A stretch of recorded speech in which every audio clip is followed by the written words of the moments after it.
Bunny Rabbit lives, and I'm trying to be kind of quiet because, you know, I live in an apartment and I feel like the walls are really thin. Oh, fuck. Sorry, guys. 1 second. 1 second.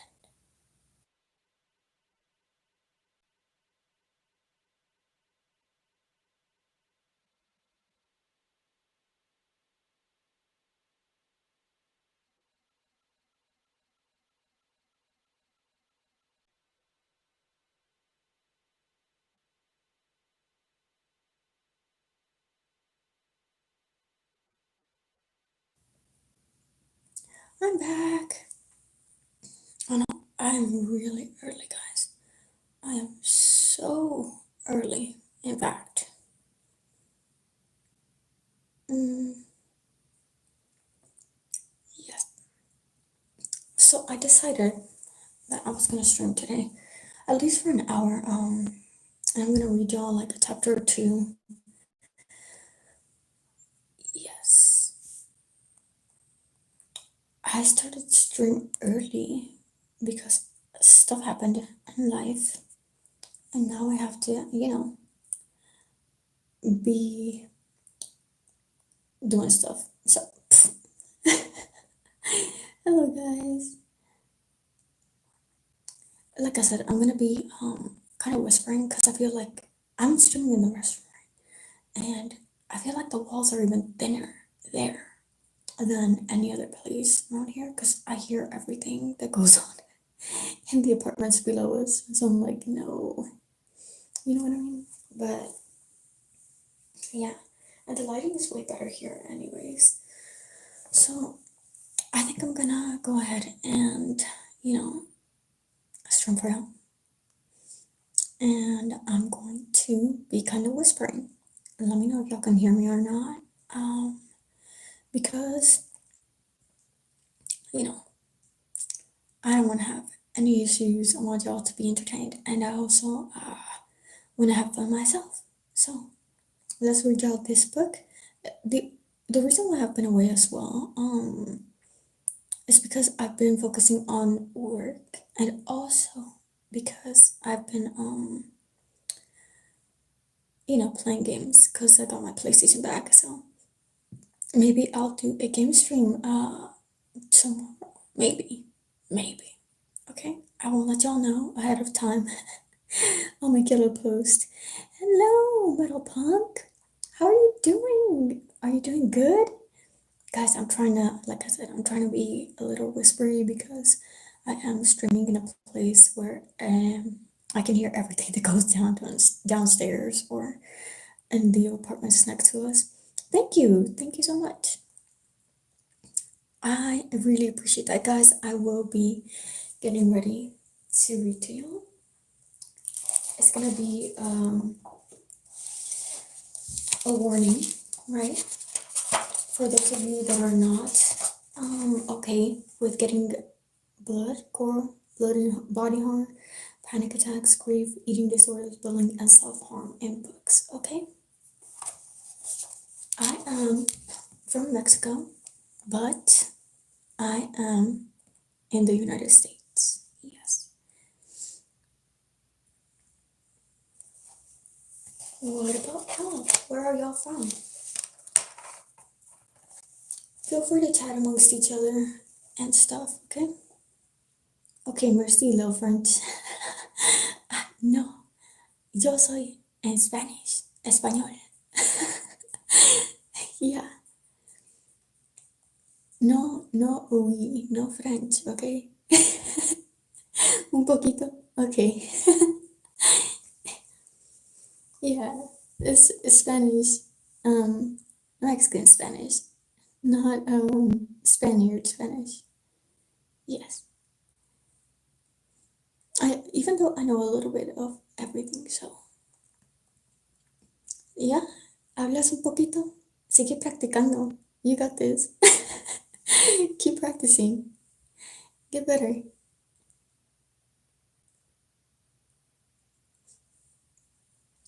I like the slang. It's very funny. We have a very funny way of chatting when we have issues. We'll like make jokes and stuff. ¿Eres menos bueno en el español? No se preocupe, todo bien. Everything is okay. We all learn at our own pace. Yeah. Me, yo hablo Spanglish. Yeah. I've been here so many years that I'm just like more versatile with English. But I do know a lot of Spanish. I think I'm moderate. Hello. Your accent. What kind of accent do you have? I have like a little bit of an accent with some words, but it's also because I learned a lot of different languages, like a little bit of each language.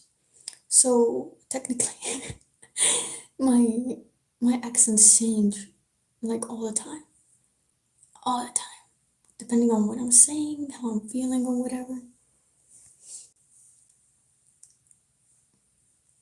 But yeah, I have a French accent. Okay, Paul, stay mad. Okay. Anyways, guys, I hope that y'all are having a good time. I am having a great time chatting with y'all. So, and also, guys, ¿es francés toy? Tuo? Tuo or toy? No sé. I don't know. Okay? Because yo no hablo French. I do not speak French. Tuo in French, right? Is it like a Tuo? Okay, I pronounced it right. Nice, guys. I'm learning. I'm learning some French. Who wants to learn with us? Anyways, but yeah, guys, I had fun chatting with y'all. I will now be reading. Feel free to chat about what I'm reading or anything I will be looking up periodically to respond to what y'all are saying. Oh, sorry about that. I am ready. Okay, guys. 1, 2, 3. He curled under blankets in the dark, his spine to the wall, listening to Thomas breathe across the room. The electric clock, perching on a haphazard stack of textbooks, flicked to 2 a.m. He watched the dark melt down the ceiling and wished Thomas would fill the silence between them with a whisper. What happened? I'll take care of it for you. I'm good at writing English, but I'm not the best at speaking it. Yeah, that's okay. That happens a lot since, there's a lot of like English creators. I learned Spanish, not Spanish. I learned English by watching movies and like copying what the movies were saying. Andrew hadn't explained what had happened to the bathroom the day before. Not that his supposed best friend had been around to tell. 2 seconds before lights out, he had slid into their room and dived into bed. And by then, Andrew felt too small to speak. It was all over the school anyway. The boy who'd had a total mental breakdown over an alleged senior prank and landed in the nurse's office for the rest of the day. He decided that Thomas hadn't heard. Instead of accepting the possibility, he didn't care. Everything felt wrong. The way the darkness bled like ink before his eyes. The ghosted memory of things touching him as if they wanted him, owned him. He squeezed his eyes shut. Thomas? The only response was the sound of bed springs shifting as he rolled over and pulled the comforter over his head. Yeah, I can learn French. I'll be finishing a few chapters and we can learn French together, guys. And suddenly Andrew couldn't stand it any longer. A frostbitten anger surged up his throat, and he flung off his blankets and punched the desk lamp on. Thomas, wake up and listen. Thomas wasn't in bed. Andrew squinted in the lamp's golden blaze and scrubbed his eyes because he'd seen him a second before, heard him moving, breathing. But the bed across from him lay empty, comforter and sheets scrunched up, and when Andrew crossed the room to feel the mattress, no heat remained. Something had been there. He had the crawling urge to look under the bed. No, no. Andrew dug fingers through his hair and pulled, hissing through clenched teeth. He wasn't making this up. A cool breeze slipped under the window. Papers rustled on the floor, and crumpled walls of Thomas's half-done drawings rolled around like tumbleweeds. Andrew would have to wait till tomorrow to confront him. Except, why was he always the one who had to be patient and quiet until someone felt like listening to him? Maybe he should force Thomas to listen. Andrew's jaw clenched. Surely he deserved that much. He snatched up a sweatshirt and tennis shoes and shoved the window all the way open. He bit his lip until it felt raw and swollen as he climbed down and landed in the rose bushes. He still wore pajama shorts, the cool evening biting at his bare legs, but this wouldn't take long. None of them would want to linger after Andrew busted them in the woods. Thomas and Dove, Dove and Thomas. Mouths against skin and shirts slipping from shoulders and the leafy green knobs of the forest's fingers tangled in their hair. They could do him the barest courtesy of being honest about it. He wiped at his eyes with the sleeve of his lumpy sweatshirt. It was time to change the story. At least he thought, as he ran across the sports field with the moonlight turning his hair silver. He still wasn't afraid of the dark. He climbed the fence and dropped down the other side without a sound. The night folded over him as he walked into the woods. As soon as the trees stretched up tall and black on every side, he turned on his phone's flashlight and stomped around until he found the dirt track to their ancient white oak. He decided to be noisy. No way did he want to surprise anyone. Everything inside him had turned brittle. He couldn't fit into a love story the way he was meant to, the way the stories were always told. No one would see a point in kissing him and leaving it at that, but he didn't think he wanted anything more. Sticks cracked underfoot and he plowed through leaves until he sounded like a petulant storm, but the tiniest swarm of doubt wriggled through his stomach. Was this even a good idea? If there was something in the school, it could be out here too. Cloven hooves, breath like wormwood rot. I'm not afraid, he said to the trees. Nothing bad has ever happened in the forest. Leaves whipped up around his ankles, and a single word slipped into the darkest places between the roots and thickets. Liar. Then the wind died suddenly. A switch shut off.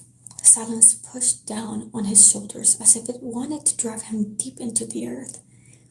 He stood still, flashing his phone light around. Thomas? Doug? Thomas! The silence breathed out. Goosebumps rippled up his arms.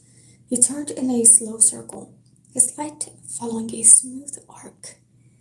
The beam lit up a dark lump leaning against a pine, but he moved it past before registering something had been there.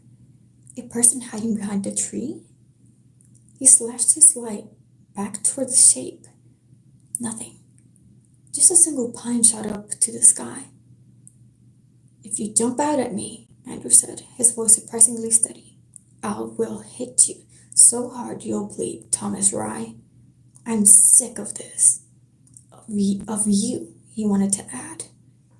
No one stepped out. He clenched his teeth and spun back to continue down the ragged little path. Something huge stood before him. Andrew cried out, nearly dropping his phone. The light beam skittered everywhere before settling again on the thing before him. Not Thomas. Not Thomas. It reached out a hand, a claw. Its arm was its arm was bone, flesh hanging off in rotting ribbons. Skin pulled so tight over a naked chest that ribs punctured through. But its face, vines poured out of his mouth, eyes, ears, growing and writhing. Blood slipped between his lips as another vine broke out of its flesh and spooled toward the ground. Its feet were hooves. Andrew ran. He flung himself forward with a cry so terrified it didn't sound like him. This wasn't real. This wasn't happening. The thing followed. He could feel it coming up behind him, a weight so heavy and intense as it came faster. His flashlight glittered so hard he couldn't see anything. The path was too small, too rough. He tripped, kept going, tripped again, jumped to his feet as roots and rocks cut his hands. Panic blossomed in his gut and rose up his throat in choking waves. A claw ripped forward. He felt it, his sweatshirt tearing as bright pain slashed across the back of his shoulder. He plummeted to his knees, scrambling forward even before he hit the ground. His phone flew out of his hand. The monster kept coming. The weight of it bore down, growing larger as it blocked out the whole forest above Andrew. It took hold of his leg and slowly, languorously, dragged him backward. Claws cut into his skin. Andrew screamed and kicked out. The thing was almost all the way on top of him now. He would not get through this. He knew it. The vines falling from the monster's mouth pulsed forward, tips flickering toward Andrew's face, searching for somewhere to spear into and grow. His eyes, his ears, his mouth. He shook so hard with fear that he forgot to struggle. Don't scream. He had to keep his mouth closed. Don't let it in. Then something slammed into the monster. Andrew felt it more than saw it. The weight suddenly shoved to the side as the monster toppled to its knees, vines retracting from Andrew. It let out a roar that shook the trees to their roots. Andrew scurried backward on all fours. His phone light must have shut off because all he had was the blackness. Pebbles bit his hands, his knees. Octopus clawing at his shirt. He couldn't stand up. He couldn't get his legs underneath him. He couldn't. Hands grabbed his shoulders and hauled him up. Soft hands, warm and freckled and human. A face shot into Andrew's, so close he felt someone's eyelashes on his cheek for one breath of a second. Then he understood the yelling. Get up! Get up, Andrew! God damn it, stand up! Behind them, the monster roared. Andrew allowed himself to be dragged to his feet, but he didn't let go of the hands holding him. He clutched Thomas like he was the only thing real in a world of nightmares. Thomas grabbed his hand and jerked him forward until they were running together down the narrow track, stumbling but gaining speed. His fingers were sweaty and kept slipping. Thomas didn't let go. In his free hand he held a spike, metal, like the ones staking rose bushes near the dorms, but that meant he'd brought it into the forest on purpose. The monster lunged after them, its vines shooting outward to snatch at their shirts, their elbows, their ankles. Thomas yanked Andrew to take a hard right, and they plunged into underbrush of thorny brambles. Andrew had no air to speak, and his mouth tasted of the forest. Thomas said, "Jump!" just in time, and Andrew had enough sense to make the leap. Then they were falling. Terror felt him as they toppled. It was only a few feet, but they slammed hard to the ground, and Andrew crashed to his knees, pulling Thomas on top of him. They must have tumbled into a small gully, tree roots making a natural overhang. They barely fit under the ledge, but with the legs pulled up to their chins and their backs to the wall of dirt, they had a second to catch their breath. Thomas wrapped one arm around Andrew's neck and closed a hand over his mouth. His fingers dug into Andrew's jaw so hard there would be thumbprint bruises there tomorrow. The forest had gone silent. They were pressed so tight together, their hearts pounding and chests heaving in rhythm. Everything smelled of mud and sweat and blood. Dirt crumbled above them and pattered into their hair. They could hear the monster standing above the overhang, sniffing the air. Thomas did not loosen his hand over Andrew's mouth, but inexplicably he turned and pressed his lips against Andrew's filth-streaked forehead. It lasted half a second. A kiss, but not. Comfort, but useless. The promise, "I'm here," without words. Andrew breathed out, shuddering. Then the monster jumped. It landed in front of them in a shower of dirt and snapped roots. Its vines shot forward as it roared, reaching for the boys locked together. They slammed into Andrews first, clawing up his body, and he couldn't scream because of Thomas's hand. But then Thomas let go. He lunged forward to run. He didn't grab for Andrew.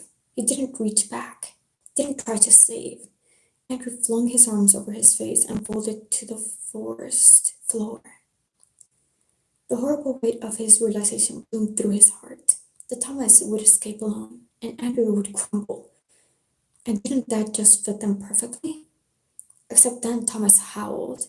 He came up behind the monster and swung his garden spike, slamming it against the monster's skull. The crack echoed through the forest. Thomas swung again and again, as if it were a baseball bat, and he wanted nothing left but splinters. The monster reeled backward, vines jerking away from Andrew, slashing out toward Thomas instead. Andrew stayed where he was, curled among the leaves. Only the thinnest rays of moonlight piercing through the canopy lit the battle. Thomas smashed the spike again and again into the monster's head. Bones crackled. Vines lunged toward his face, tried to catch his arms and pin them. But Thomas moved in a violent kaleidoscope, impossible to catch.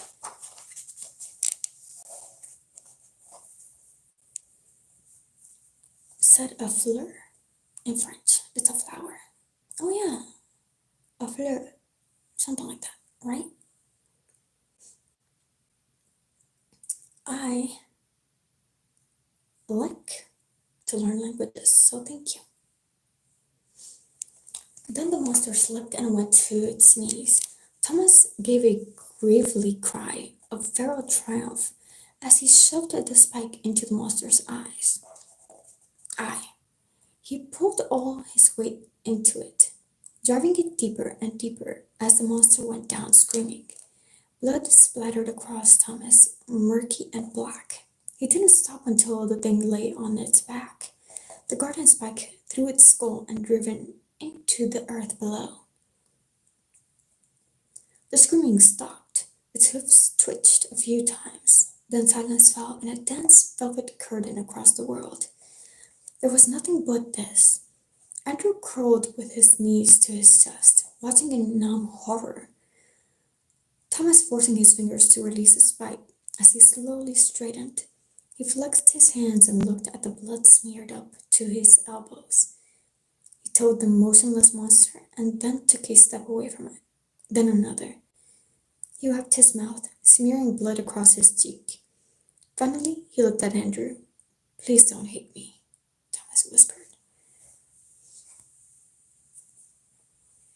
They gently lowered the fairy prince's body into a glass coffin, leaving bloody fingerprints smudged on the case.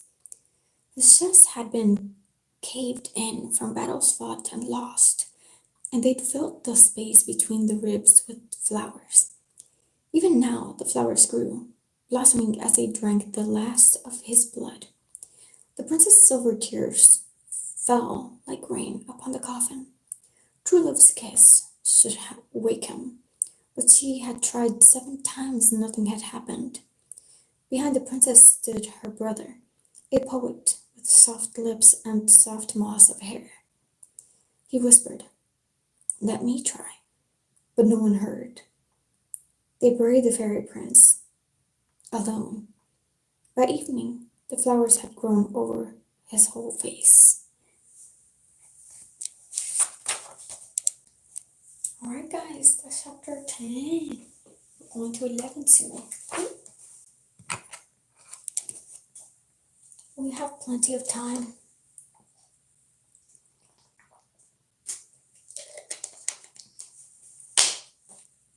I think I'll stream 2 hours. And remember guys, all of my streams, or most of them, are what's that word? Archived. So y'all can watch them later if you all need to. I mean, we all have lives. I don't get upset or anything. Alright guys? Sorry if I'm coughing. It's probably allergies or something. My allergies have been pretty bad recently. But yeah, I'm gonna continue with 11. Let me see. Because we have like almost half the time left. Alright, that should be good. Let's do this. 1, 2, 3. Thomas pulled Andrew to his feet and led him out of the forest. They walked slow, adrenaline draining with each step and leaving them with bones of water. Sorry. Andrew still clung to Thomas's hand, their fingers laced and palms slick with blood and mud. One of them had forgotten to let go. Climbing the fence felt impossible, but they forced themselves over. Andrew ripped his sweatshirt on the jagged wire at the top, but Thomas slipped and sliced his arm. He looked at it with dull, unfocused eyes, like he didn't even feel it. They were almost back to the dorms before Andrew realized he was in the lead. He was the one dragging Thomas, forcing him on, holding him together. Since when did their places switch? When they climbed back through their window, their room didn't seem real. Andrew touched his mouth, his eyes, as if phantom vines still dug at his skin. Maybe he was the one who had stopped being real. He was falling outside of himself. Thomas sank down on Andrew's bed and stared at his shaking hands. His nails were bitten to stubs, blood tracing the creases of his muddy palms. Andrew dropped down beside him, their bodies jammed tight together, hip to hip. "How bad are you hurt?" "I should be asking you that." Thomas's voice cracked around the edges as if he'd been screaming too long. Maybe he had before Andrew got there. "It got my shoulder, I think." Andrew felt nothing, so it didn't seem important. This isn't real. Thomas let out a laugh that withered into a sob. "They're not always that big. The smaller ones have bones of clay and glass, and they're easier to break. I have to kill them, every time. Because if I don't, they climb the fence and get into school. They could attack anyone, go anywhere. I have to stop them." Thomas peeled off Andrew's bed and dragged out a card box full of bandages, disinfectant swabs, butterfly tape, even a bottle of mild painkillers, a survival kit. He ripped open packages with his teeth with the familiarity of routine. You do this every night, Andrew said, frozen. You never told me, he choked. We have to tell someone. We have to. No. Thomas looked up, and his eyes blazed with such vehemence that Andrew flinched. He'd nearly said, We have to tell Dove, but maybe they shouldn't. Part of him sat there, melting in shameful relief that he had been wrong about Thomas and Dove meeting in the forest. Wrong thinking Thomas hated him. He was so relieved that a manic smile tugged at his lips. Sure, monsters were real and wanted to rip out their throats, but at least he still had his best friend. Thomas slumped back on the bed, swiveling to sit cross-legged. Take off your shirt. A ripple went through Andrew's stomach. He obeyed, wincing when fabric stuck to bloodied skin. When he tried to see the damage, Thomas took hold of Andrew's chin and forced him to look away. Then he carefully swabbed Andrew's shoulder with one hand while the other pressed over his collarbone, which lit him up in a horribly beautiful way. They'll come after you now, Thomas said. They've tasted your blood. They already did, Andrew said. Yesterday in the bathrooms, I saw the hooves. It was hunting me. Thomas made a tight, vexed sound. They grow out of the forest every night, and I used to think they'd disappear when the sun rises, but they don't. If I don't kill them all, they'll go after anyone I hang around. That's why your parents, Andrew breathed. Everything made sense. Thomas's voice shook so much he kept stopping to swallow. That day, before school started, the fight the neighbors heard, it was a monster. I hid. I listened to my parents fight it, but they're always hide these days, and I didn't think it was real. How could it be goddamn real? I took a knife from the kitchen, and then I saw what it looked like, and I ran. I just ran.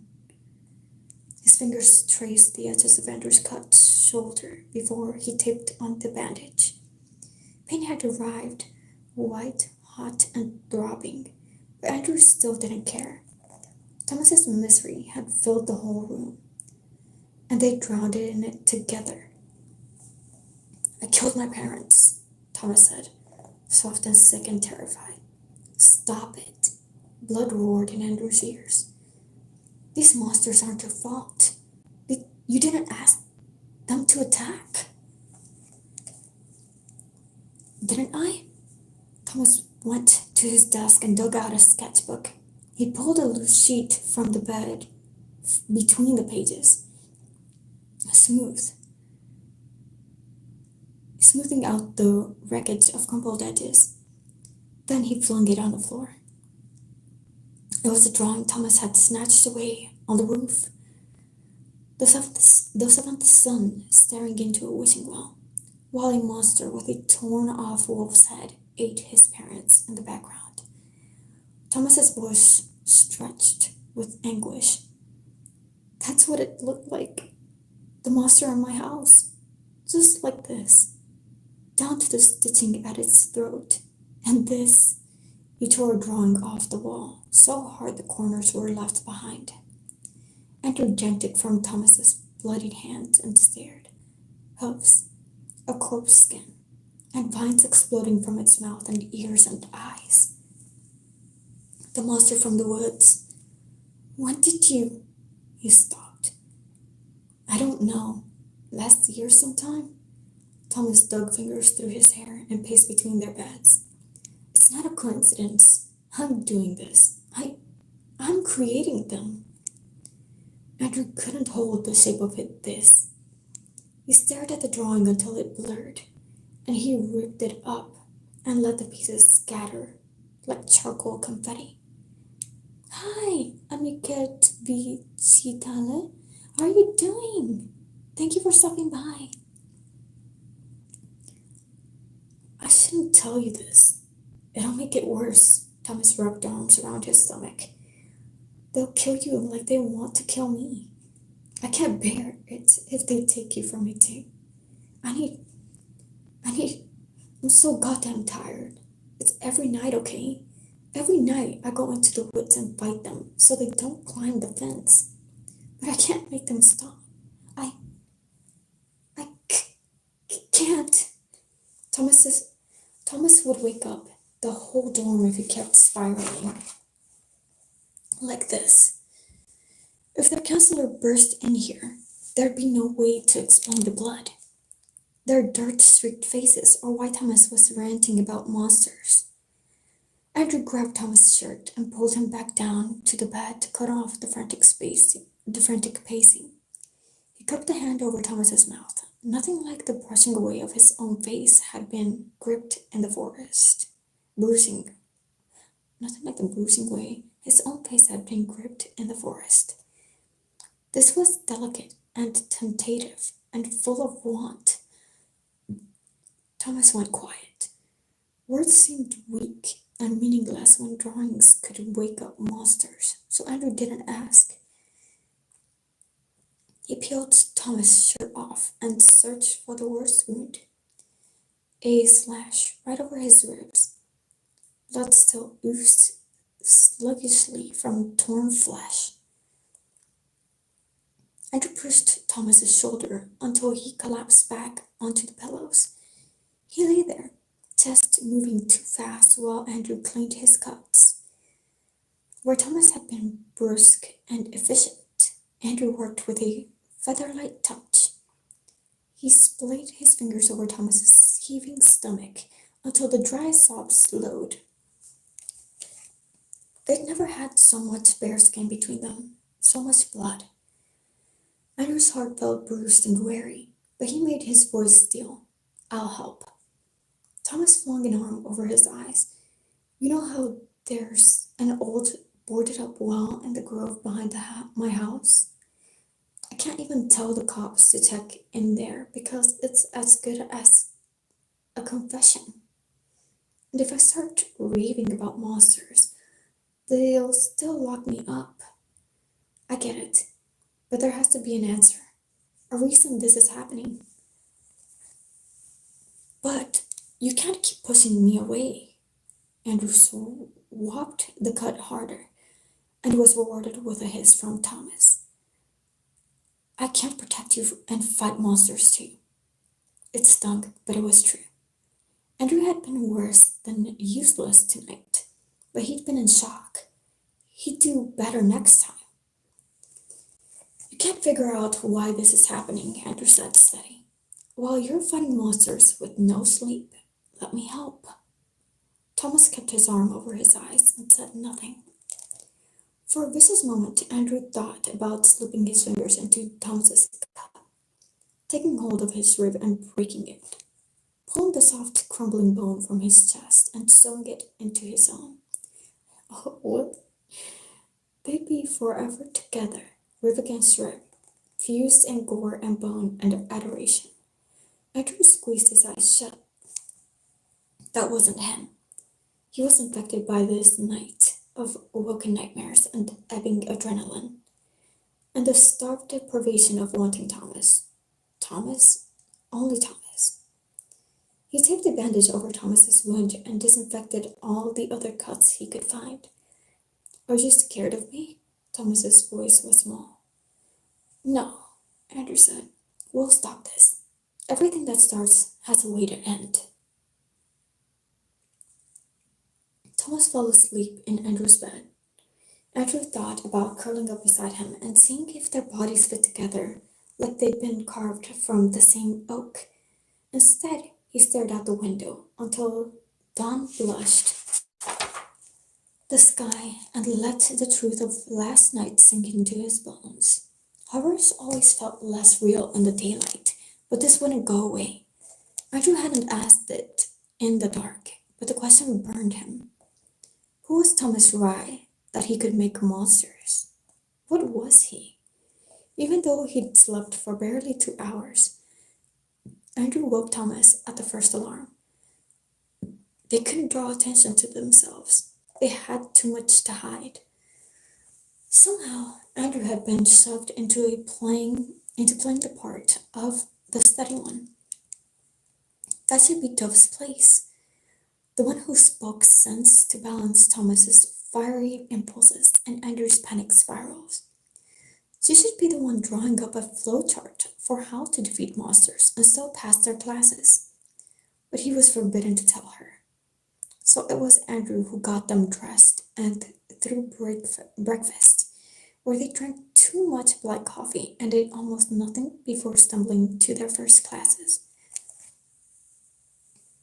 It was like Thomas had been holding himself together with string and scotch tape, and now he'd crumpled. The walls he'd put up had been punched through, and he didn't have the energy to rebuild. All day he hovered around Andrew, stood too close to him, found every excuse to touch him with anxious fingers. I felt like he'd crawl inside Andrew's shirt if he could, saw himself inside Andrew's skin. Usually, Andrew was the one who lay in shattered pieces, needing to be put together. So this reversal at least felt fair. He owed it to Thomas. Because Thomas, beautiful and harrowed and magical, was falling apart. They sat in calculus when it happened. Andrew had opened his textbook before he noticed Thomas gripping his desk so hard his knuckles had gone white. He hadn't brought a single pencil or notebook into class. He stared straight ahead, his eyes blank, as his breathing grew faster and faster. Panic attack. Andrew's heartbeat skipped in sympathy, and he leaned over his desk. Thomas. Professor Clements rode in, calling out an enthusiastic greeting. He was white and much younger than their previous teacher, and always wore dashing three-piece suits with thick glasses and a charming smile. On day one of school, everyone decided he was hot. On day two, they rearranged their opinion. They all hated him. Clemens demanded perfection. Perfect work, perfect focus, perfect attitudes, perfect respect toward him. Anything less, he mocked. He singled out students with jibes that burned like acid, made people do their work on the whiteboard and ridiculed them the entire time, and cheerfully gave out Fs if anyone so much as spoke back. It was the power, Andrew knew.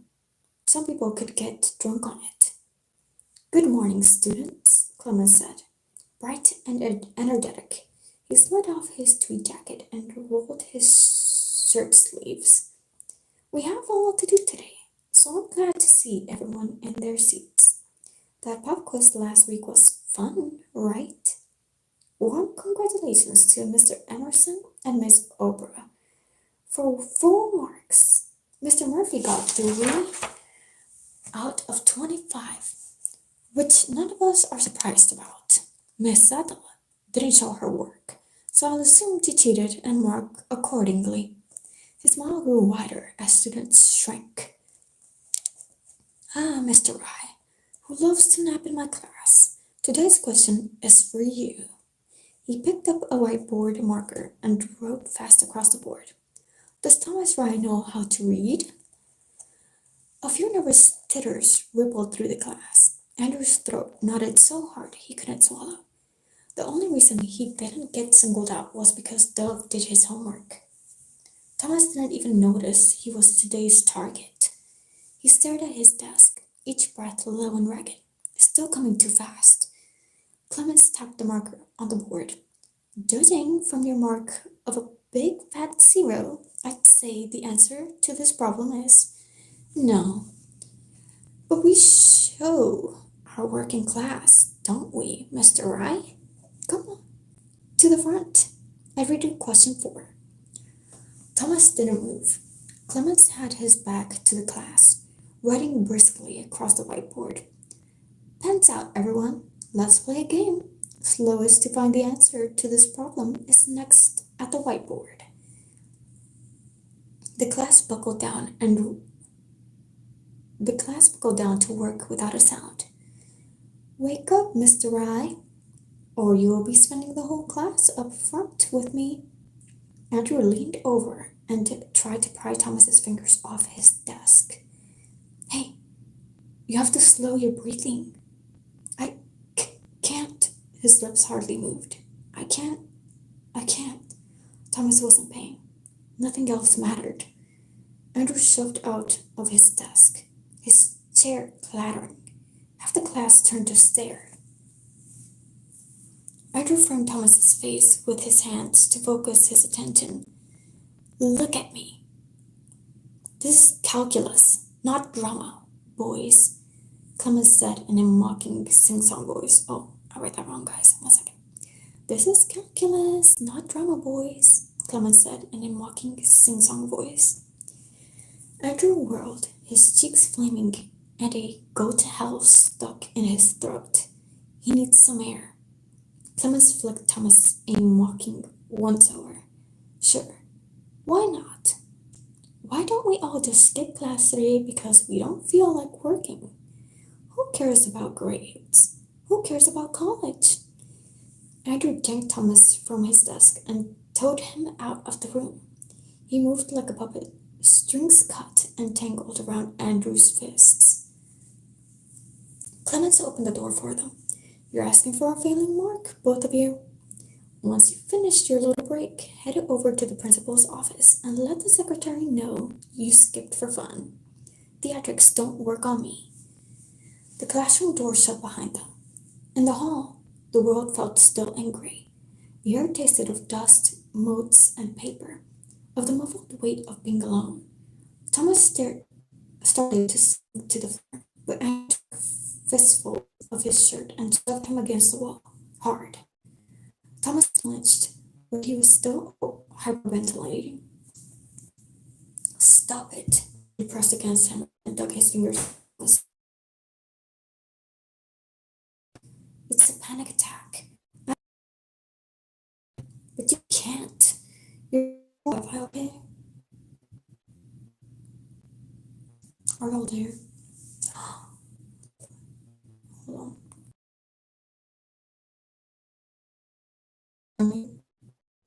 Hello?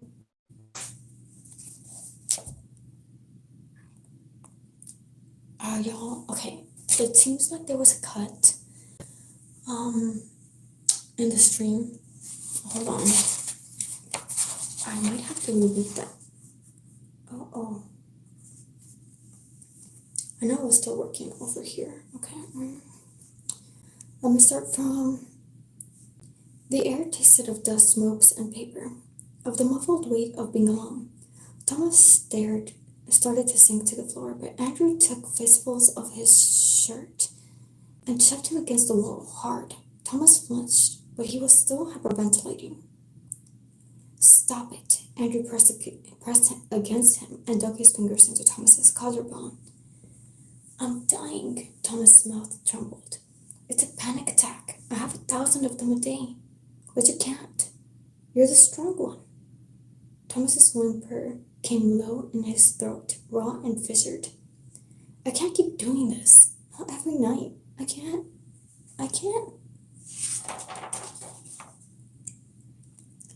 You're not alone anymore, all right? I swear it. Thomas closed his eyes. What if it's your sketchbook? Andrew said. It could be cursed. You have to stop drawing. I did stop. The only thing I've drawn in ages is a stupid fruit bowl for art class. But I have to pass art. It's my one thing. Rookwood will expel me if I fail every class. I'll lose you. Andrew didn't want to hear him say Dove. Didn't want that reminder of who Thomas truly wanted to comfort him in this moment. You won't lose me, Andrew said fiercely. Thomas' tie had come undone, his blazer pendant, old paint staining his cuffs. He looked a mess, mossy and unhinged. When Andrew let go, Thomas slid down the wall and sat there while Andrew stood over him, his legs a protective wall around Thomas's crumpled body. Maybe it's the pens you use and Andrew's mind powered into a frenzied whirl. Or you've been bled into the drawings and the blood, like maybe it invoked something? I didn't. Thomas played with the cuff of Andrew's trousers. I don't even think while I draw sometimes. I'll listen to music and draw random shit. It doesn't mean anything. It's. I just like monsters. Well, I used to. Back when their teeth were paper, not bone. And Andrew pressed his knuckles to the wall. Let's destroy your sketchbook in the forest tonight. You're not coming. I'm coming, Andrew said. Thomas didn't argue again. He wiped at his face with the back of his hand and let out a shaky breath. His breathing evened out, but he made no move to get up. Andrew didn't care, not while they still touched. He craved Thomas's affection with an intensity that left him dizzy. If he never had more, he had this. It was almost worth being ripped apart by monsters.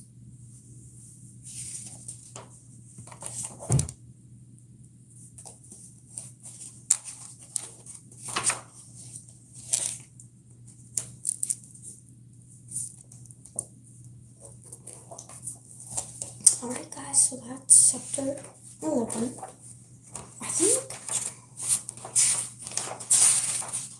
I think I'll read 12 too. I think I'll read 12 too.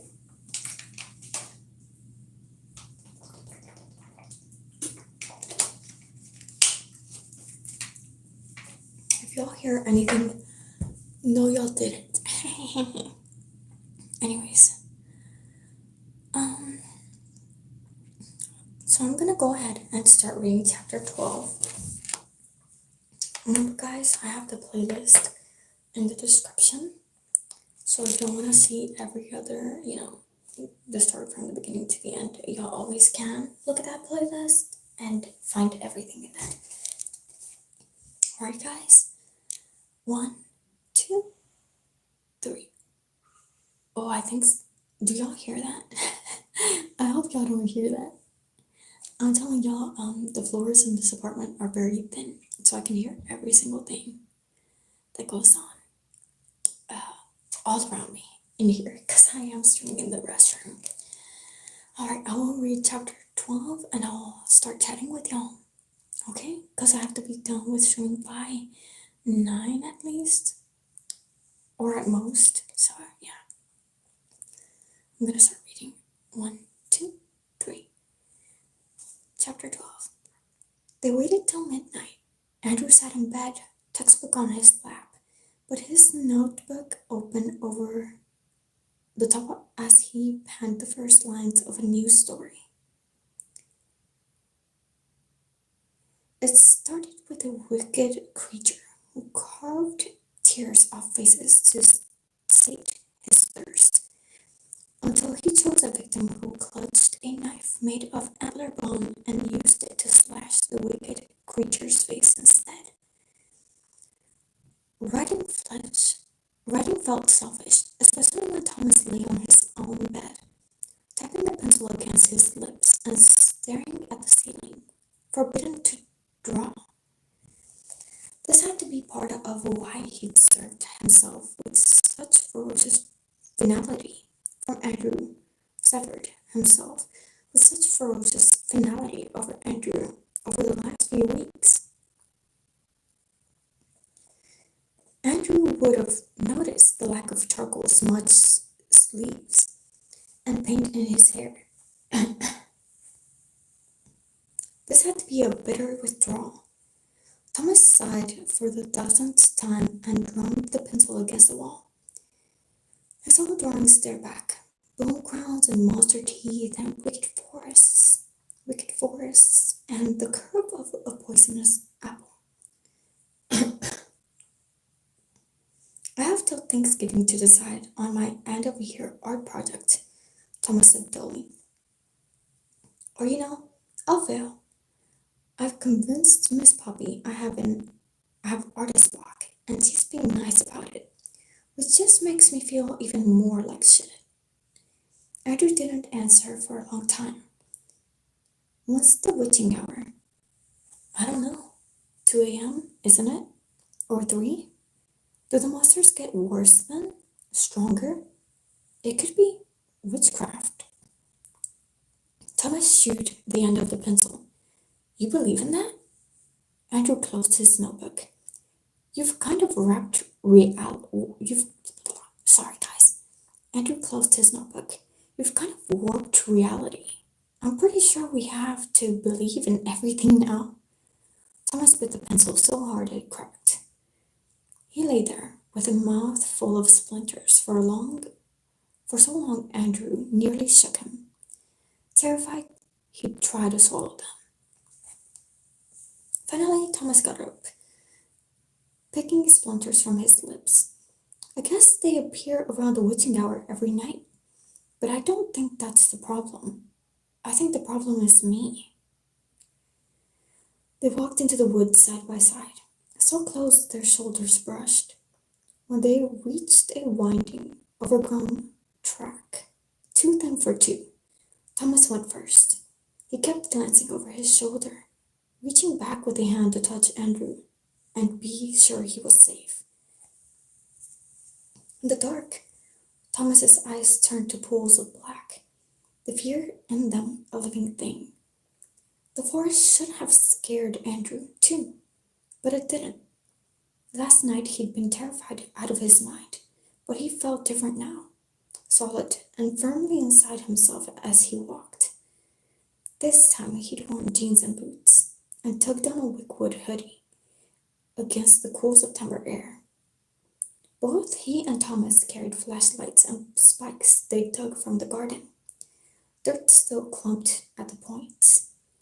The gardener would be pissed to find the new rose bushes robbed, but the boys didn't have much choice. We need better weapons. Andrew's voice felt too loud. Do you know what would happen if they found so much as a butter knife in my room? Thomas said. You didn't see how the cops questioned me. They think I'm a murderer. Andrew stumbled on a knotted root, and Thomas spun around to steady him, taking a little too long to let go. He swallowed and kept walking. If I get expelled, I'll never see you again. I don't even know who'd take me. My grandparents are in a retirement village. My aunt hates my mother, and it won't have anything to do with me. I'd take you. Andrew swung his flashlight around the trees. I'd pack you into my carry-on. Like, okay, I'm short, but not that short. Andrew snorted. Thomas narrowed his eyes, but then Andrew smiled. The glower melted off Thomas's face. This was good. Keep him talking. Keep his focus off his all-consuming dread. I need to find my phone, Andrew said. Do the monsters come to you? Or do you have to find them? They find me. It's better not to hide. His voice sounded moth-eaten. I always want to get it over with. I'm so goddamn tired. Andrew tucked the sketchbook under his arm and turned in a slow circle. His flashlight carved a groove through the blackness and revealed nothing but trees. No monsters. Nighttails twisted around their bodies as the wind rustled through the trees and crickets thrummed. An owl called in the dark. Thomas jumped, but Andrew took a deep breath of moss and damp leaves, of the vivid green life of the forest pulsing under their feet. It felt like they'd made the monsters up, a shared fever dream. Something bit at Andrew's neck and he slapped it. The only things attacking me are bugs. How are you not scared? Thomas asked softly. Andrew scuffed leaves around, looking for his phone. I don't know. I'm crazy? Thomas's tone came hard. Don't say stuff like that. Andrew sighed. I think it's because everything wrecks me. Everything. I'm so freaked out all the time, and there's no reason. just my brain imploding on itself. But monsters are something we can kill, and I think I like that. He let out a flat laugh. My brain is so broken. It was easier to make it a joke than close his eyes and think about the hundreds of times he'd been so anxious he'd ended up in tears, vomiting and frantic. Dove would hold him and say, "Tell me what's wrong. How can I help if you won't say what's wrong?" Andrew didn't know. Life didn't fit against his skin, and it never had, and sometimes everything was just too much. Thomas backed up so they stood with spines aligned. "You're not broken. I am." Thomas turned off his flashlight, and Andrew did too. They stood for a moment in the dark before Thomas said, "I like how you are. There's an entire world of ink and magic stuffed inside your head, and I think it's beautiful. I just wish everything didn't hurt you so much." There was an explosion happening in Andrew's chest, 1,000 flowered vines growing around his heart. Thomas never talked like this, soft and vulnerable. Maybe it was easier to whisper sweet and aching things in the dark. Andrew let out a soft, shaky breath, needing to say something back, needing to lean into his gentleness. But then Thomas flipped his light back on and said, "We're never going to find your phone." And he slouched off down the path. Andrew followed. He slapped his neck again. I felt like bugs had landed on his back. Bloodthirsty little things. I swear I dropped it near here. I was near some clump of trees. I've got news for you about forests. Andrew ignored him. "Hey, you know how tomorrow is Saturday? And there's that senior trip to the art gallery in the city? It's not compulsory. I put our names down." Thomas groaned. "Oh, I wanted to sleep." Andrew shook the sketchbook. "We can buy new art supplies. If you draw on a brand new canvas, maybe it'll be different." Another bug dive bombed his neck, and he yelped, using the sketchbook to thwack at it. "I don't think that's Andrew. Andrew, what the hell?" Thomas ran back toward him. "Holy shit, turn around." Andrew's stomach dropped. Slowly he turned. He could feel it then, as Thomas let out a hiss, the way something skittered across the back of his hoodie, the weight of 1,000 tiny bodies pinned to his back, wings beating in a growing hum. "Stay really still," but Thomas sounded faint. Andrew closed his eyes. Something pricked him behind the ear, but this time he didn't slap it. "Please don't say they're wasps. I think they're, thistle fairies." "Thomas," Andrew said, trying to keep his voice even, "what the hell did you draw?" "You wrote about them first. I just sketched those stupid little fairies from your story one time. They're the size of thistles. But their teeth are long and sharp, and they drink blood. They're all over your back." Andrew stayed very still. "How many?" A humming grew louder, and his shoulder dipped as more thistle fairies landed. They crawled across his back, his neck, their tiny sharp feet nicking skin as they found his collar and peeled it back. He tried to repress the shudder. Every impulse inside him begged to shake, to scream, run. If they burrowed down his shirt, Thomas whispered, "There's a lot, okay? I'll get them off you. Just don't move. If all of them bite you at once, you'll... Just don't move." Andrew held his breath. His flashlight froze on the pines in front of him, while his back grew heavier and heavier. He'd been a fool. He thought monsters came in shapes huge and terrifying, not tiny, and insidious with wasp stings and spider teeth. This was somehow worse. Guys, hello. Hi, hello. Sorry I'm late. There was an earthquake last night near my area and I couldn't sleep at all. Sorry. Oh my god. Glad you're safe. Are you reading in your basement? Your voice is echoing. Sorry if I'm echoing. I'm actually whispering. I'm in a restroom. Your voice sounds like I'm listening to a TV drama right now. Is the mic okay? I'm whispering right now. Hello, Clifton. How are you doing? Are you doing good? Maybe I should stream in the room next time because it has a carpet. Maybe that's why it is echoing around in here. I am streaming in the restroom. Yeah, yeah. The lighting is better here, so sorry, it won't happen again.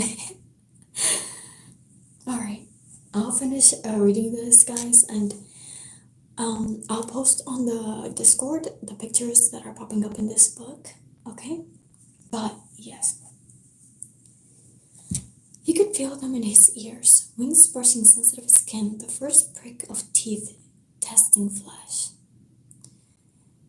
Could they crawl down his ears? Could they sting inside him? Behind him, a spike clunked to the ground. Andrew tilted his head slightly to see Thomas slip off his shirt and throw it aside. He clawed off some of his bandages from last night and, with a shaky breath, dug his fingers into his own barely healed wound. Andrew started to cry out for him to stop, but he was cut off by Thomas's choked sob as he punctured his scabbed cuts and dug his fingers in until blood oozed out, violent and fresh. He smeared the blood across his chest, then took a step back, and another. Destroy the sketchbook, he said. Suddenly, the weight of Andrew's back ripped free. The air filled with the humming roar of 1,000 wings, and they all slammed into Thomas. Go! Thomas was already running the opposite way, taking them away from Andrew. Andrew burst forward, his flashlight swinging as he bolted. He shot a glance over his shoulder to see Thomas's bare back, covered in thistleberries. The smell of his blood left no need for further invitation. They shrieked, shrill and victorious and starving. A cry ripped from Thomas. Andrew ran. He didn't know where to go, so he flung himself down the path, the woods echoing with Thomas's muffled screams. Their white oak lay ahead. Thickets thinned, and the underbrush turned to ground scattered with leaves. Andrew fell to his knees and skidded in the dirt, flipping pages fast until he found it. Thistleberries. Thomas had done a study of them. Dozens of little green creatures with features honed into sharp points like the tines of forks. One stretched its maw wide to show two long needle teeth. They could slip right into a throat. Veins reach all the way to his spine. He ripped up the page and started clawing a hole in the ground near the tree's roots. At least he wasn't being blood-rich and bile, turning the ground to sickening mud this time. But he couldn't dig deep, not as stones and grit tore apart his fingernails, and Thomas's cries grew more desperate behind him. Andrew tore up every page in the sketchbook until there was nothing left but fluffy shreds, and then he buried them all, smoothing leaves over the top of the dirt. Andrew swallowed. It had to be over now. He punched to his feet and ran back toward Thomas. No, not ran, he flew. Thomas, Thomas, Thomas! It took less than a minute to get back, but Andrew's calm had shattered. It was as if the monsters had noticed him being stoic and factual about this horror, and they'd found the best way to slit him up open and make him pay. Try to kill Thomas, and Andrew would lose his goddamn mind.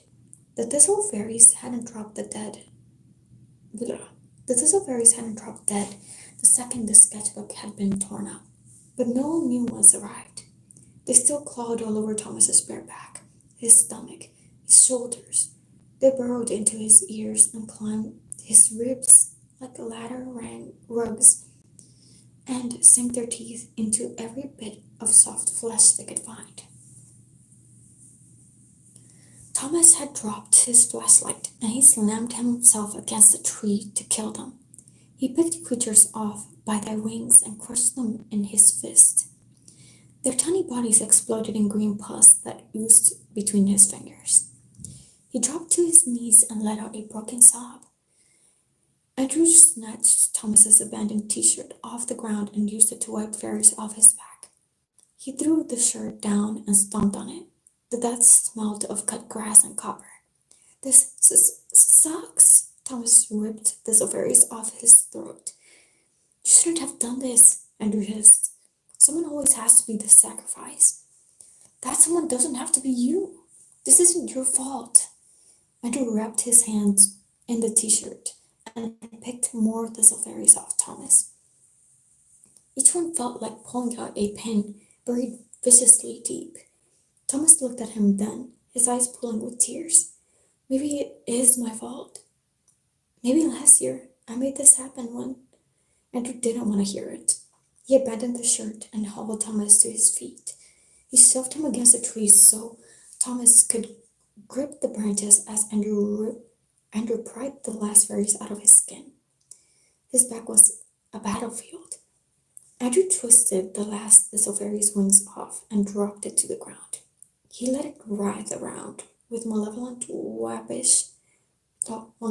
waspish howls before he ground it into the dirt with the heel of his foot. Thomas crumpled. Every inch of him looked bloodied and swollen, riddled with puncture marks and lacerations. Andrew felt sick looking at him. The sketchbook is destroyed and buried, Andrew said ragged. It's over. He knelt slowly, expecting the other boy wouldn't want to be touched. But Thomas flung his arms around Andrew's neck. His sobs came silent, desperate, anguished. Andrew tried to slow his heartbeat. Don't ever do that again. He didn't recognize the hard edge to his voice. Oh, damn it, guys. This would be so much better if I could be louder. Hold on, let me see if I can do it better. Don't ever do that again. He didn't recognize the hard edge of his voice. No, guys, it would be so much better if I was louder.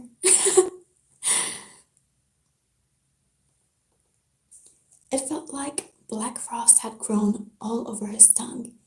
He dug his fingers into Thomas's hair until his breathing hitched at the pain of it. Thomas didn't answer. Maybe he couldn't. It didn't matter anyway.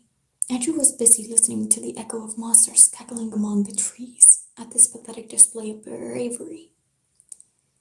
The monsters knew how weak these boys were, and they found it delightful. Alright, guys, that's it. That's all I'll be reading for today. But remember, guys, my streams are archived, so it's fine.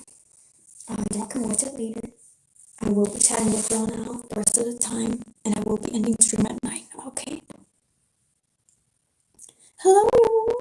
How are you doing? No, I'm not at my workplace. I'm at home, but I'm in the restroom because the lighting is better here, so y'all can see my face and everything. See? But you're right. I should probably not do this again if you hear echoing. That is why it is echoing. Are you at your workplace right now? So you don't have a place to do streaming, so restroom is the only place? No, the fingers. Thomas, go. Thomas, go. Yeah, the fact Thomas did that, I was like, that is so sacrificing for your friend. He's a real one. The story becoming more and more intense. Green creature with long middle teeth. It must be scary. Yeah. It's called a Thistleberry, and it was written by Andrew, and Thomas drew it, and it came to life. So once, if you want, I can tell you what happened, so that you don't have to, go back and rewatch. But yeah, definitely, it was not Thomas who killed his parents. Hello. Yeah, your mama is really low, cause in here you can hear everything that goes on in the walls. Like a few minutes ago, I heard the people downstairs trying to shower. So It's very low in here. You're right, I should probably stream in the room next time, but the lighting won't be as good. Welcome your mama. She's reading in the restroom. One chapter is done. Actually, I read three chapters. Oh, but maybe move the mic a bit. Oh, sorry. Oh no, the mic is not okay. Thomas is a real hero. Alright, guys. Can y'all hear me better now? Oh god. This is a new whole experience to hear streaming from a restroom. Yeah, for real. Can y'all hear me better now? Or is it still echoing? I'm gonna drink some water. Let's go. Yeah, let's chat. To be honest, this is my first time. Seriously? With it hearing me screaming in the restroom?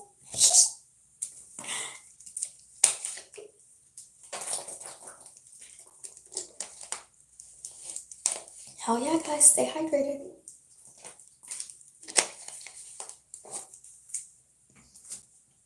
Y'all stay hydrated. Um, so what happened, guys, was that my car, no, not my car, my boyfriend's car, um, his battery is dead, so I have to give him rides now from work and back home. So that's why I have to end stream at 9.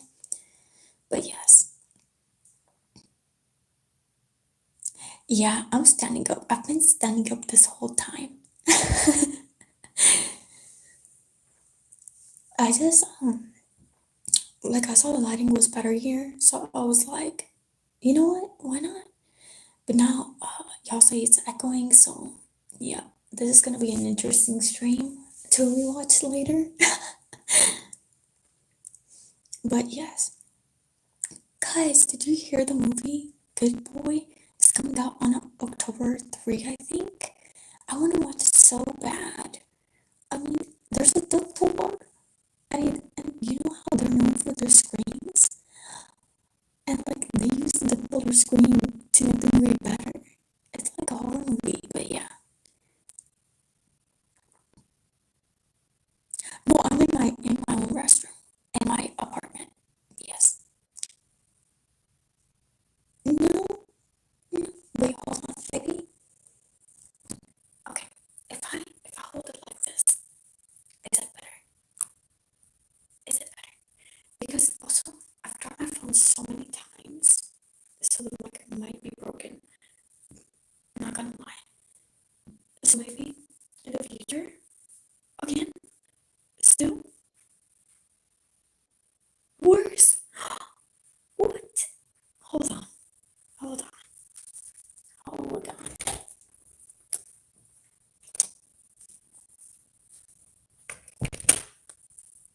Okay, what about now? Is it better now?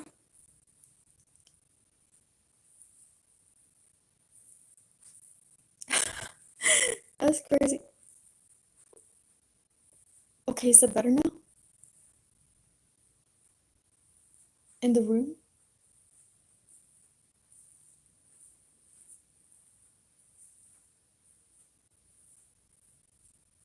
I hope so because I'm like, so yeah, like I said, my phone, I've dropped it a lot, kind of the same, but not worse like before. What the heck? I don't know why my phone's doing this. Can y'all hear me like better if I put my face this close? My model can't move though.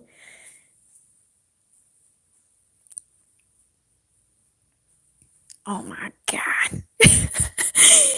Bunny Robot here today to see y'all. I might, you know what? I might get on Palia in the future and just stream on there. Um, since it might be better. Yeah, this is better. Okay, well, I'm putting my mouth right up to my mic. Please keep your face closer. Okay, at least I can read y'all's messages now, even though my avatar is stuck in place. Um, so my mouth is really close up to my phone now.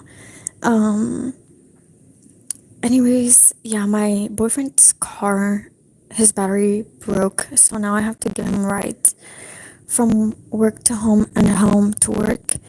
which is why I have to finish the stream at 9 so that I can get ready to like drive him there. I'm so sorry, Nunu. I mean, and also everyone else, but also, yeah, like the quality must have been so bad. I'm sorry, guys. Yo, mama, also sorry that my model can't move right now. My voice, like my mouth is right up to my mic on my phone. See, my phone, I've dropped it so many times. I'm scared that the mic has been ruined by it.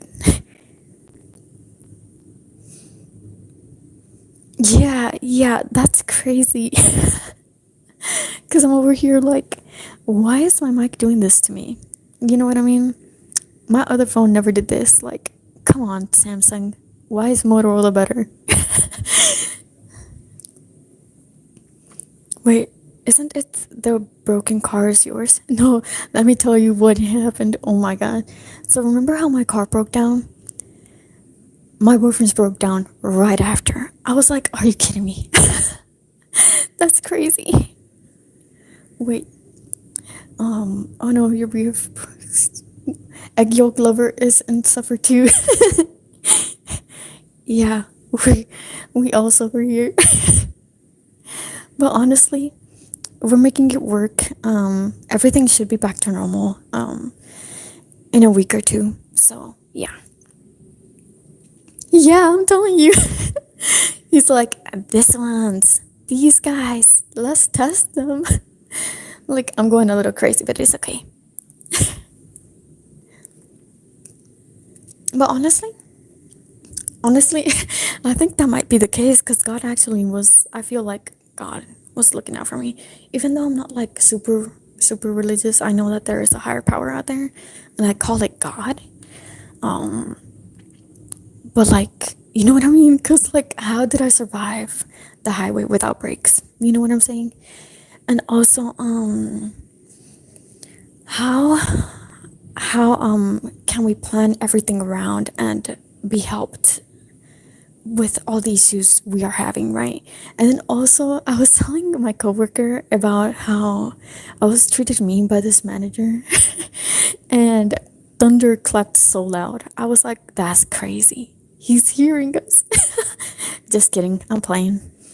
It's a joke, but not really. I mean, it's not a joke that I believe in a higher power. It's a joke that, the thunder God, sky. You know what I'm saying? Whatever. God really gives you an exam of patience. Yes. The test of life is a couple of egg yolk lover and anti egg yolk. God, please protect these cute couple and give them a happy daily life from now on. Yes, please. Say it louder. Wait. This joke is not a bad joke. A dad joke, sadly. I'm not really good at dad jokes. I like, or maybe I am. Are puns considered dad jokes?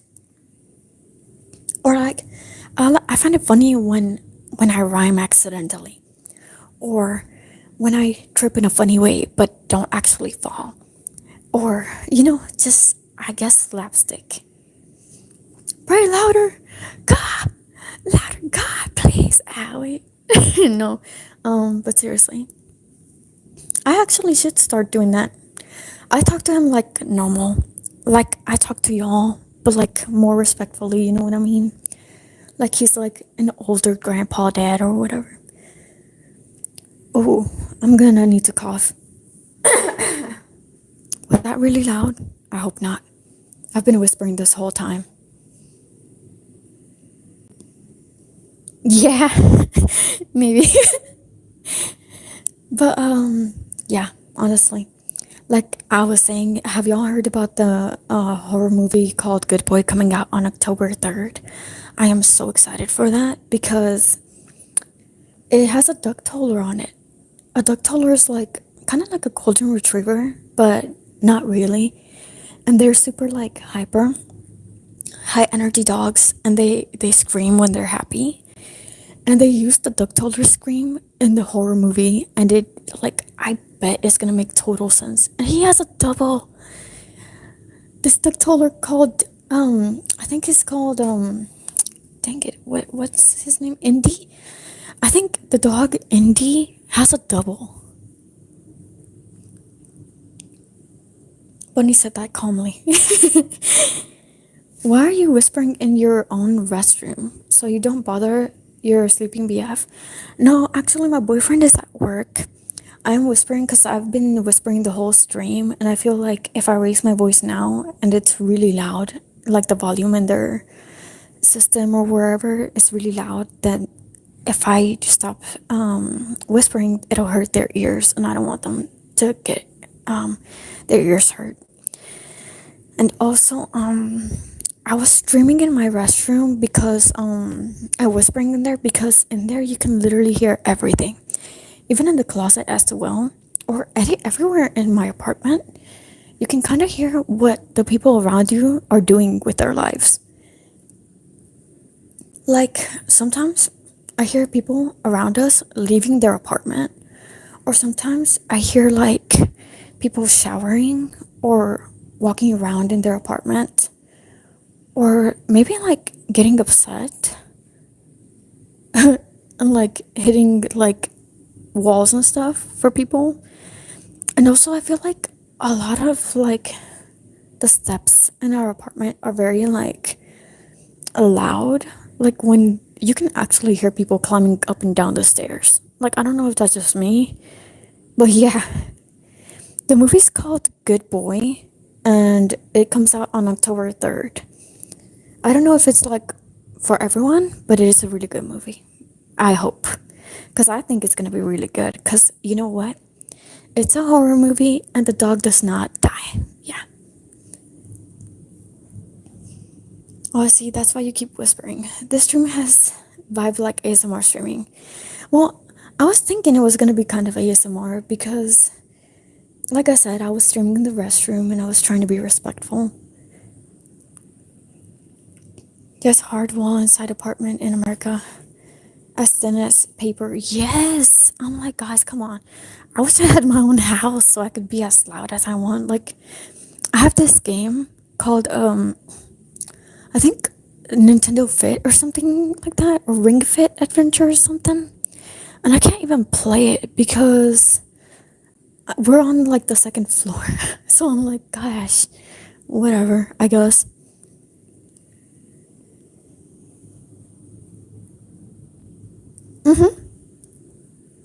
It's about a dog that watches his owner be haunted. So yeah, I can't wait to see it. If I get scared or whatever, it's fine as long as I get to see a Ducktolor in action. You know what I mean? So your neighbor just had a Discord. Yeah, mad people kind of easy to get annoyed when hearing a streaming too loud when doing streaming. Exactly. And not only that, but I think they get mad because they can hear our every steps too when we are going throughout our apartment. But that's like literally like it's kind of normal. We are really heavy footed people too. So, well, not me, but like I live with my boyfriend and his friend, right? And they have really big feet. So I'm like, guys, come on, tiptoe, balls of your feet, please. Because I've heard the neighbors like hitting the wall a few times, like getting upset. So we're like, oh my God. Or I'm like, oh my God, you know? Because we had like, did I tell y'all about my experience at the last apartment? Like, it was truly a terrible experience because we lived above this really scary guy, and the floor had like holes on it, and we didn't know that the floor had holes and his roof had holes. So the guy could hear literally everything, and he was getting mad at us. He was thinking that we were literally like stepping hard on purpose, or like we were purposely out to get him or something. And he would watch us leave our apartment and like make mean faces or yell at us or like make rude comments when he would walk past us from our apartment. And he had this cat, right? And on the last few days of the apartment, like the last apartment we were at, he got mad And when me and my boyfriend went like to buy something because I was sick, right? And we were like still trying to get better and stuff like that. The neighbor literally grabbed poop from his cat, like his kitty litter, and he like rubbed it all over our door handle. And we didn't like my boyfriend didn't see it, and he opened the door, so he like touched that. And I would be mad too. Like, why would you do that? Like, that's actually psycho behavior. You know what I mean? And that was really scary because like with people like that, you don't know how far they're gonna go. You know what I mean? Because he went through the trouble to go from the floor underneath us, grab poop from his cat's litter, and then rub it all over the door handle to our apartment, right? That was scary. Yeah, right? Like, wouldn't you be scared?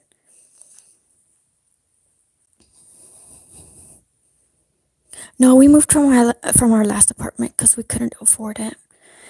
But yeah, we've been couch hopping for like a few months, like almost a year. Yeah, we're struggling, but we were finally able to get an apartment, so that's good, right? Yeah, you can ask questions. Yeah, yeah. I don't know, cause he was mad. That's what I'm saying. I had a terrible experience. I was like, bro, what did we do? Like, it's not our fault. Your roof has holes and our floor has holes. Like, right? Like, the apartment literally should have fixed that. I don't know. Like, don't they check apartments before they move somebody new in and try to fix it? No, but these people just covered up the holes with like freaking carpet. And we didn't know about it until we like had to call the police over that. And when we called the police and somebody went into the apartment, the guy's apartment, to check it out, they saw the holes in the roof. And we had explained the holes on our floor, right? And we were just like, this is all like due to the negligence of the apartment, right? But also that guy shouldn't have been like that rude or nasty to us, Because it was an apartment issue, not an us issue, right?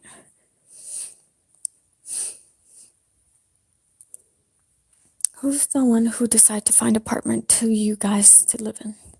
You or your BF, or both of you? Both of us, because honestly, me, the last places we were at, I did not like living there at all. Like he's great, but I just don't get along with his family because they're all pretty like, they're not, well, they're kind of rude. Like, you can be honest and not be rude about it.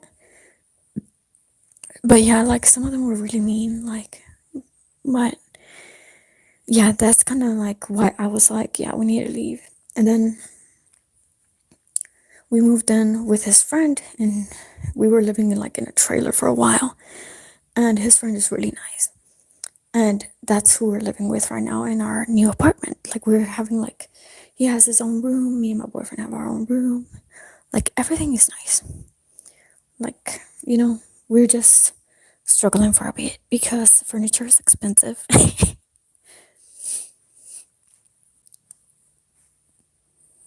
And where do you park your vehicles? Tiny spaces for vehicle parking. Well, we have a place where we have to like either pay for parking or have assigned parking spots, or you get towed. So like, yeah, there's a lot of places around here. There's like really secure ones with gates, or there's places with paid parking, or there's places with free parking or visitor parking and such. There's all kinds of places here. It depends on what apartment you're going to. And also, like, there's apartments that are better than others, and like some with good reviews, some with bad reviews. Like, really, I like this apartment better than the last one that we were at because everyone has their own space and stuff. And the last one, it was really tiny. I was like, oh my god, I was not built for this. Yeah, we used to live like in an RV. Well, yeah, yeah. That's what it was.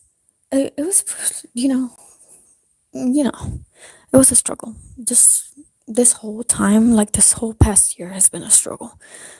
But we're working through it, uh, planning through it, stuff like that. We got a budget. We gotta keep working. We go through injuries and stuff, or you know, emergencies like breaking cars and stuff like that, getting sick, everything. It can work out. Like as my mom says, the only thing without a solution is what? Death. So yeah, the only thing without a solution is death, guys. So even if y'all are going through a hard time, make sure you stay hydrated and stay alive. Okay?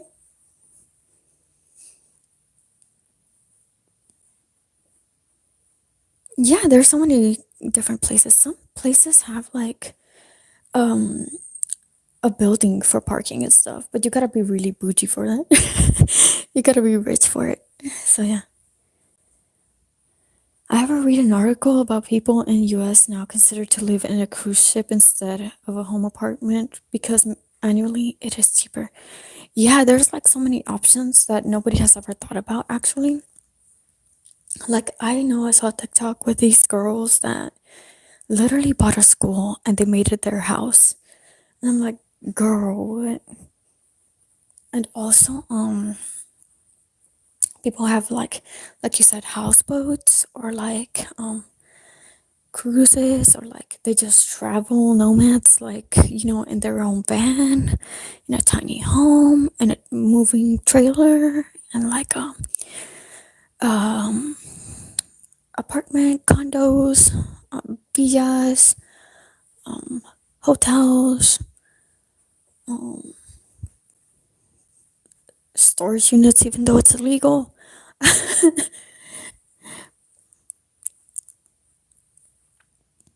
With taxes and so many house responsibility to be done, they choose cruise ship instead of house. Yeah, yeah, because a lot of people, how a lot of days here, at least in the United States, um we're running low on people who actually do manual labor, like plumbers and people who work on cars, people who do HVAC, people who weld. There's very few of those people, like the trade people. And that's actually why you get paid very well working in those jobs because not a lot of people want to do them. And you also need to know all of that knowledge to own a house. Basically, like if your sink, say, gets clogged, who are you going to call? A plumber. Or you're going to fix it yourself if you know how, making it cheaper. Or when you need to like fix a window frame, who are you gonna call? A constructor or whatever. Or you could fix it yourself for cheaper. You know what I mean? There's a lot like to owning a house or a car even.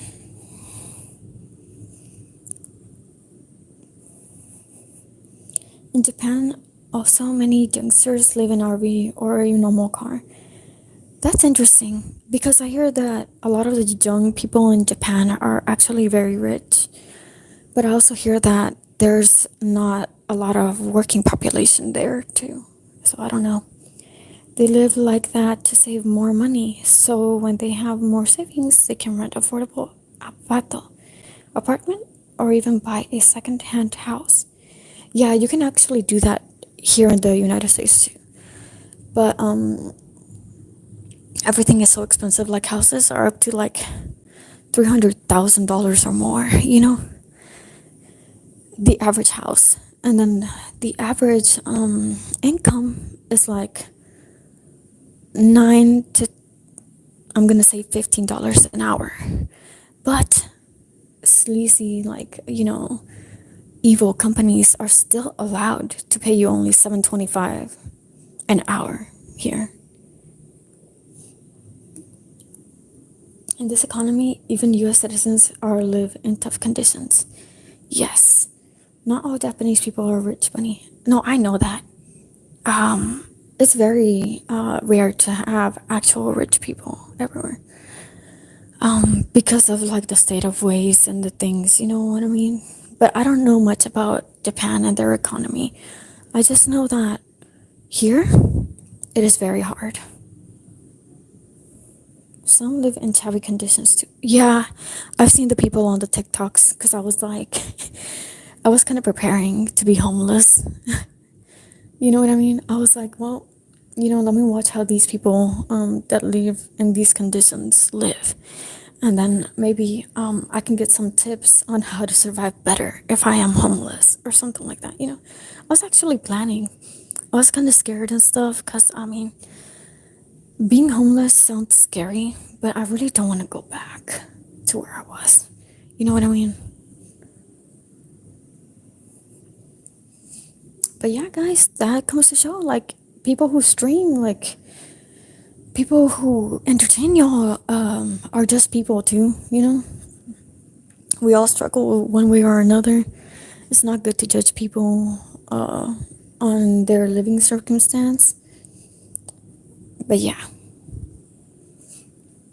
so me like I I used to always give money to like homeless people like on the side, even though people told me to stop because like they literally buy like bad stuff with it.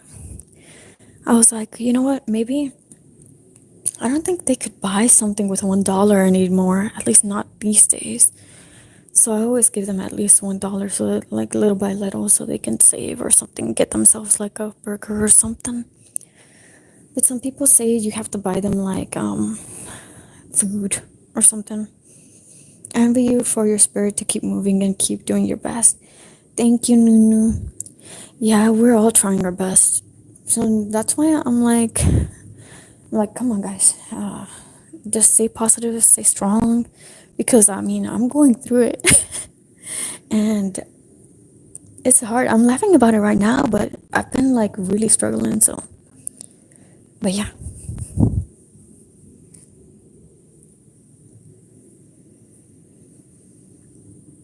So just remember to like keep y'all's heads up and like stay hydrated and stuff. Eat at least twice a day, if not at least once a day, if you can afford it. Um, cause I know it gets hard, but the only thing with that resolution is death.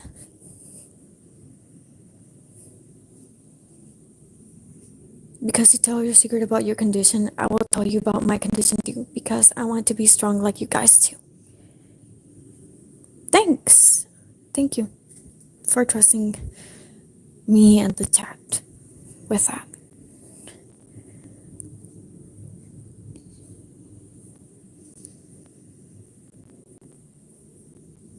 But yeah, a disclaimer, please don't say my name and I will erase my message on this live chat. Okay.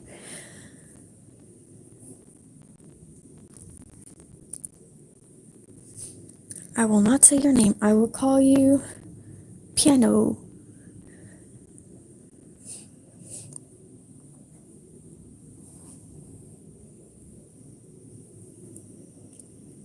Mm-hmm.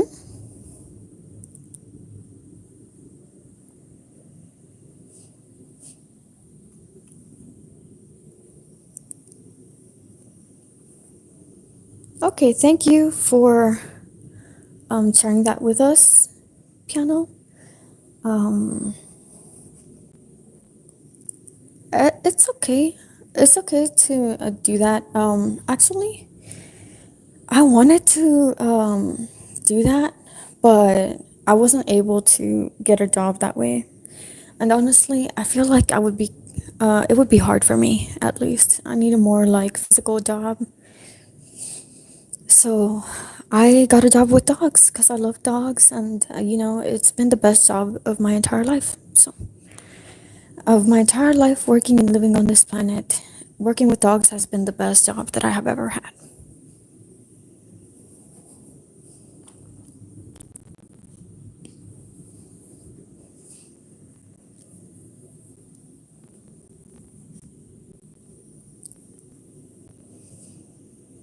Mm-hmm. In 2021, it was a nightmare. Yeah, 2021 was a nightmare for a lot of people. Like, for me, uh, it wasn't too bad because I still lived at my parents', right? Remember, guys? But, yeah. And I was like struggling too because I was, needing to like go out more because of my situation. I had to get money and I would buy stuff for my aunt here in the United States and send it over for her to sell at Mexico. And she only paid me $100 a month for that. It's been like 8 hours working for her, like going out and like, risking my health for her to make money at Mexico.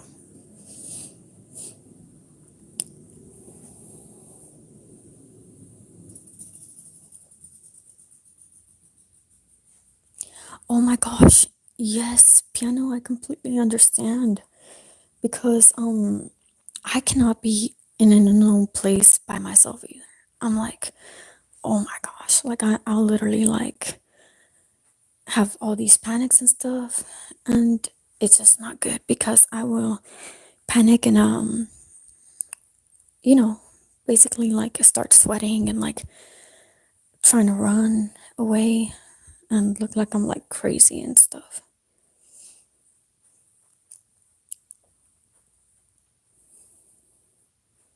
Since then, I almost never went out.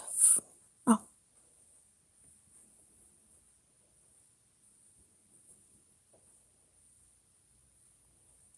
that's actually it's okay because I also haven't gone out much at some point in my life. So there's no judgment here, okay? We all struggle with something, and we all deal with that differently. So like if you need to like have somebody with you when you go out, which is what I do, it has to be somebody I know and trust. Or if you have to like, only go when there's like right at opening or right at closing or whatever to like minimize the number of people you interact with, that's understandable as well. And also, like, I used to live at my parents. There's no judgment in that. Like, owning a house, like buying a house is super hard, okay?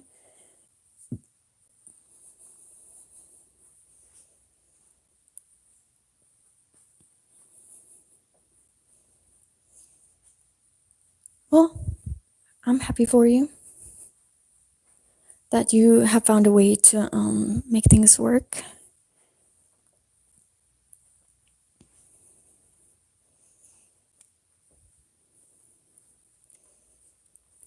Yeah, yeah, of course.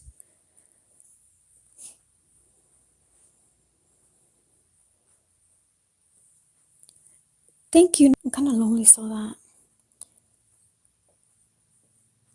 Yeah, I completely understand. That's also why I would listen to streamers. I would watch them all the time when I was a kid.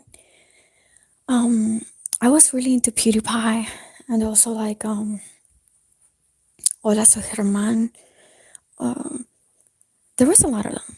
I used to watch a lot of gaming streamers. I was really into Iron Mouse for a long time, and also Calliope, I think is her name. I've always really been into VTubers.